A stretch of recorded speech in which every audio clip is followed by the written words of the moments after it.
Hello everyone and welcome back to my channel. For today's video, I will be recommending some fall romances. So I have some cozy romances, some paranormal, supernatural romances. I kind of have everything that reminds me of fall and the spooky season. I did this same video about 2 years ago, and I do have some new recommendations. I think I have 5 new recommendations, and then I will still mention some older ones that I did talk about, I think, in that video 2 years ago. I just basically wanted to do like an updated version, but still talk about some older books as well. I am planning on doing a TV show recommendation video as well, so I have some more TV shows to recommend like I did 2 years ago, so that will be coming very soon.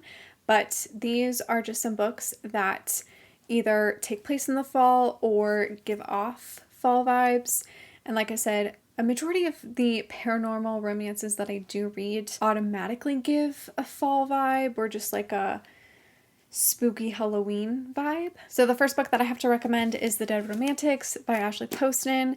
This is one of my favorite books of all time. I absolutely love it. I read it last year and just fell in love with this book. It follows Florence, who is a ghostwriter for a very popular romance author, but Florence is kind of dealing with some of her own real life love issues, and she feels like she can't really write romance anymore. But her new editor, Ben, is really determined for her to write the next book. However, Florence ends up getting a phone call that her father has passed away, so she runs home to spend time with her family and grieve her father.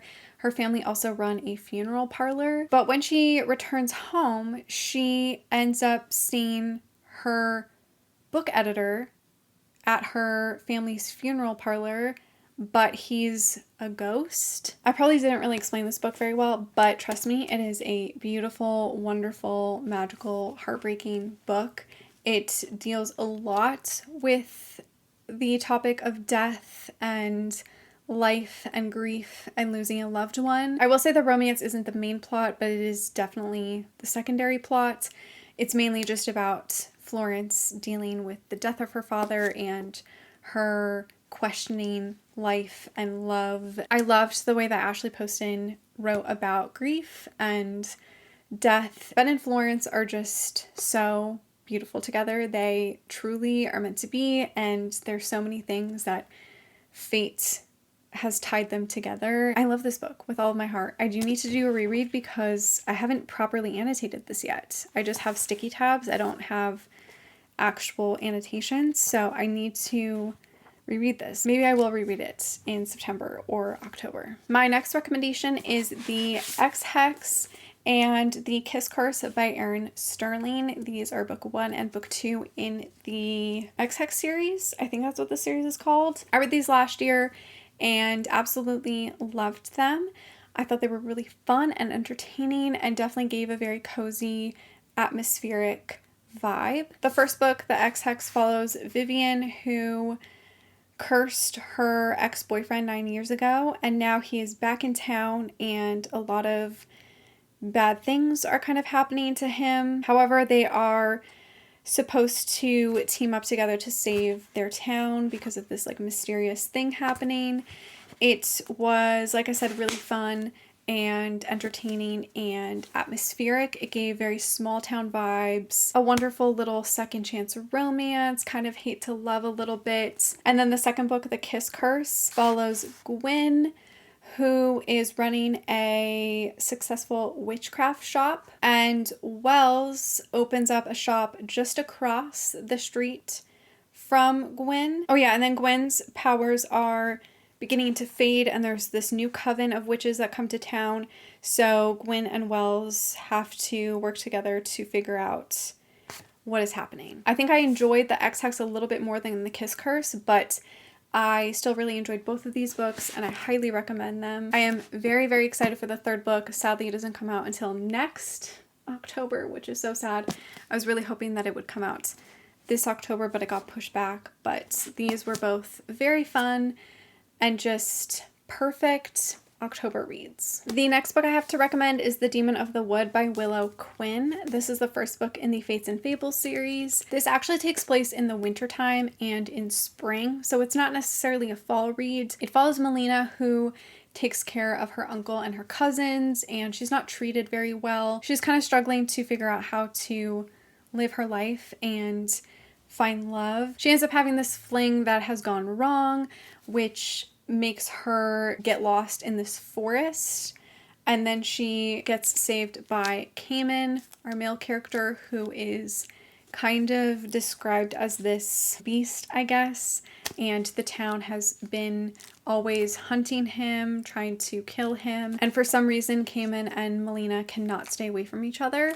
It was a very cute, insta-love, sweet, cozy little romance. If you just want something quick and easy and cozy, this is the perfect book for that. Then we have Well Met by Jen DeLuca. This is a contemporary romance. I don't remember if this takes place in the fall. I feel like it does, but it follows a Renaissance fair, which I do feel like is kind of fallish. Oh, I guess it does take place in the summer, but I think it takes place more towards like the end of summer, I think. But I do remember reading this and feeling like it did give off the fall vibes. So this follows Emily, who moves to this small town to help her sister, and then she gets wrapped up into volunteering at the local Renaissance fair, where she meets Simon. His family has always done the Renaissance fair. They're like a very well-known family in the town. Simon and Emily butt heads immediately. They do not get along, but they have to work together to have a very successful fair. I read this when it came out and I remember really enjoying it. I liked the characters. I liked the banter. All of the like back and forth between the two characters was great, and they had a decent amount of chemistry. And I just feel like this would be the perfect transitional read from summer to fall. My last new recommendation I recently read, and that is The Very Secret Society of Irregular Witches by Sangu Mandana. This I did read in August and I really enjoyed it. I haven't talked about it in a wrap-up yet. This follows Mika, who is a witch, but she has grown up kind of as an orphan and taught to hide her magic. She only gathers with other witches like every couple of months. They don't really keep in contact or anything like that. Mika does post some videos on her social media of her kind of doing like magic where it's supposed to look fake, but obviously it's real. And she gets this message from this random person that basically is looking for a witch to teach these young little witches. Mika is not sure if she wants to go and teach these three little witches because it's breaking the rules. They're not supposed to be all together, but eventually she does go and she falls in love with this little family in this very like mysterious little house.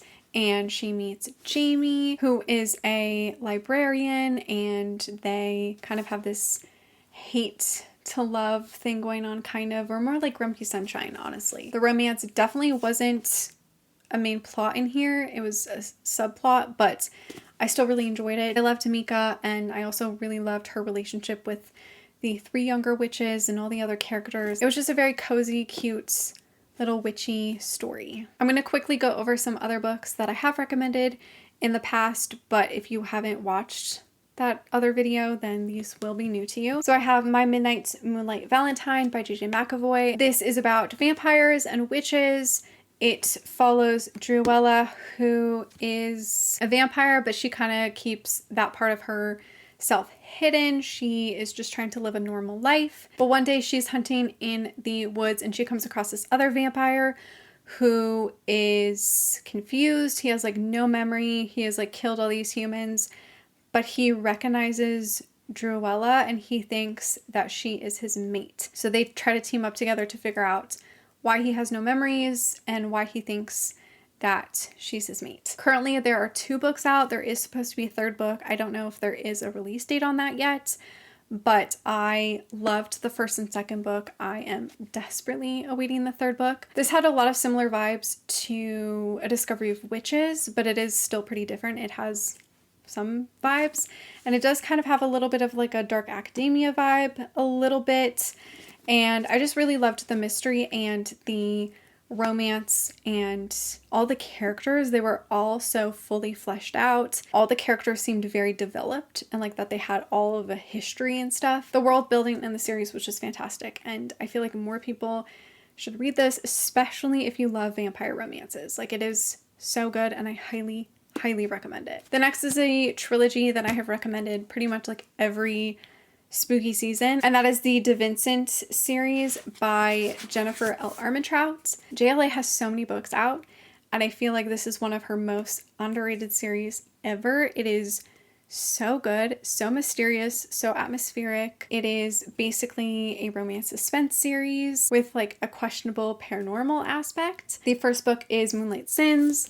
The second book is Moonlight Seduction, and then the third book is Moonlight Scandals. It basically follows the De Vincent family, who is this very mysterious family. They live in this very mysterious house, and all of the women that get close to these men end up kind of disappearing or dying. In the first book, Moonlight Sins, we have Julia, who is hired by the De Vincent family to look after a family member. The second book is my personal favorite because the main character is named Nicolette, and I feel like I rarely see that in romance novels where the character has the same name as me. It follows Nicolette, who essentially grew up in the De Vincent household. Her parents worked for the family, so she kind of grew up there, and she has always had a huge crush on Gabriel, but he has always just seen her as like, you know, a little kid, a little girl, and she, I think, leaves for college, and then she's back now. And of course now Gabe sees her in a whole new light.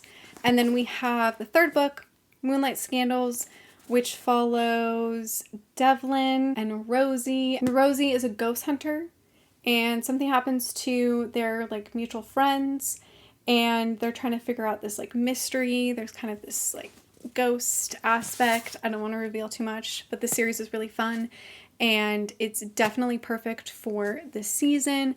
I highly recommend. I do think it is some of JLA's best work. I have another little trilogy to recommend, and that is the Bayou Magic trilogy by Kristen Proby. The first book is Shadows, the second book is Spells, and the third book is Serendipity. I don't own the third book because I personally didn't love it, but I loved these first two books. It follows three sisters who each have their own kind of supernatural ability or power, I guess. I want to say it's been like 2 years since I've read these books, so I don't fully remember like what each power the sister had, but I'm pretty sure that the main character in this one can talk to ghosts, or she can see the dead, something like that. But she's also a like tour guide for New Orleans and the French Quarter. She ends up meeting Cash, who is a tourist, but also I think an FBI agent. And all of these murders start happening, and Brielle can obviously see the ghosts of all of the women that are being murdered. And so they're trying to figure out who is this killer. It is actually very creepy and mysterious, and I loved the kind of small town aspect and the bond that the sisters had, and I loved each of their romances. I also wanted to recommend the Immortals After Dark series by Kresley Cole. The first book is A Hunger Like No Other. I don't even remember what book I'm at. I feel like I might be at book like 9, 8. I'm really not far into this series. I think there's like almost 20 books in the series. It's a very long series, but I loved the first few that I have read. I've yet to continue. I do plan on continuing. It's just a big series, and I am a little overwhelmed to continue it, but I really enjoyed the first book. This is a huge like paranormal supernatural series. It essentially follows literally every creature, like vampires, witches, demons, werewolves. It's been years since I've read this, but this follows a werewolf and a vampire who fall in love, and they're like mates. Maybe I should continue the series this month or in October. I don't know. I feel like I do need some really intense paranormal romance, and I just highly recommend this series. Overall, it is very, very fun. Also very smutty and spicy. I quickly have 2 other books to recommend that are contemporaries. So the first one is Bittersweet by Serena Bowen. This is the first book in the True North series. I don't think this takes place in the fall, but I do remember it giving me fall vibes. And sometimes I do feel like a lot of farm-related romances can feel very like summerish, fallish. The last person Griffin expects to find stuck in a ditch on his Vermont country road is his ex-hookup. 5 years ago, they shared a couple of steamy nights together, but that was a lifetime ago. At 27, Griff is now the accidental patriarch of his family farm. And Audrey works for a restaurant as a like food supplier, I think, or she's trying to get farmers to give their food to restaurants. I really enjoyed this book and this series. It has been a while since I've read it, but I feel like this would be a good transitional read. And then the last one that I have to recommend is Wild Card by Karina Halley. This is the first book in the Northridge series. This one I also don't think takes place in the fall, if I remember correctly. It's also been years since I have read this. She swore she'd never go back home. She swore she'd never see the man who broke her all those years ago. This is second chance romance, and the male character runs his father's ranch. I actually feel like I really want to reread this, honestly, because it's been so long. Maybe I should reread this soon. I really enjoyed this. I don't think I ever continued the rest of the series, or I might have read the second book, but I don't think I liked it. And then I don't think I ever read the third book, but I did enjoy this first book, and I feel like this is probably also another really good transitional read, and obviously nothing paranormal or supernatural. It's just a straight up cowboy contemporary romance. So those were all of my fall romance recommendations. Let me know if you have read any of the ones that I talked about and what you think about them, or let me know what recommendations you have. Thank you so much for watching. Make sure to give this video a like, subscribe, follow me on all my other social media, and I will see you in my next one. Bye.